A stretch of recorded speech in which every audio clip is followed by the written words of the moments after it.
Créer une offre en mode yin. Oui, je sais, j'ai fait une offre et elle est à 100 € et j'ai passé plus de 20 heures sur le sujet et chaque jour je passe au moins 10 heures avec mes clients dessus. Mais tu comprends, c'est vraiment important pour moi qu'ils ressortent tellement de valeur, qu'ils réussissent avec moi, qu'ils aient du résultat. Oui, mais même si je suis pas responsable du résultat, un peu quand même. Tu comprends? Parce que j'ai le syndrome de la sauveuse. Je veux être aimée, moi. C'est ça qui est le plus important pour moi, tu comprends? Mais j'ose pas le dire et puis c'est inconscient, tu comprends?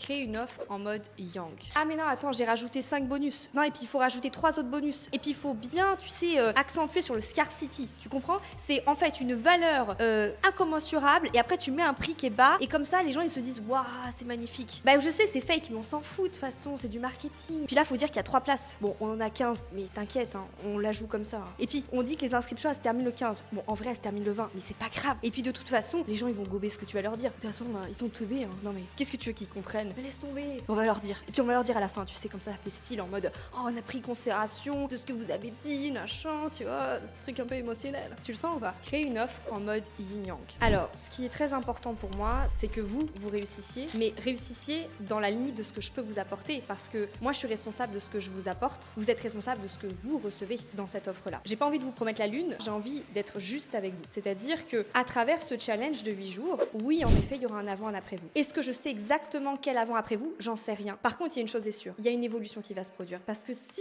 vraiment vous êtes coachable, que vous voulez avancer, que vous souhaitez passer un mode opérationnel débordé à leader visionnaire qui a envie et besoin d'avoir une équipe qui le soutient, vous êtes au bon endroit. Mon équipe et moi-même, on va mettre tout notre cœur à l'ouvrage pour vraiment vous accompagner jusqu'au bout, pour qu'il y ait vraiment un shift qui se fasse chez vous, de à la fois votre identité et en même temps vos actions. Et on sait très bien que si vous changez votre posture et changez la manière dont vous prenez vos actions, ben naturellement, il y aura des résultats différents. Est-ce que vous me suivez? Qu'est-ce que j'ai fait ici? J'ai présenté une offre en expliquant quelle serait l'intention, sans dire que c'est moi qui a la responsabilité du tout, parce que c'est vrai que souvent dans l'accompagnement en ligne, on croit qu'on a la responsabilité de tout, mais on a la responsabilité de nous ce qu'on donne. Et la personne qui achète a la responsabilité de ce qu'elle reçoit. En l'occurrence ici, c'est un challenge offert, donc j'appelle simplement les personnes qui se sentent concernées par ce message à venir ici. Oui, en effet, c'est un challenge de 8 jours, non pas pour un côté marketing, c'est parce que c'est aligné à mon programme expansion que bien évidemment je présenterai ensuite. Et le chiffre 8, c'est le chiffre de l'expansion, c'est le chiffre de l'infini. Il n'y a aucun côté marketing, c'est un côté symbolique et sacré. Voyez ici la différence entre le yin, le yang, le yin-yang?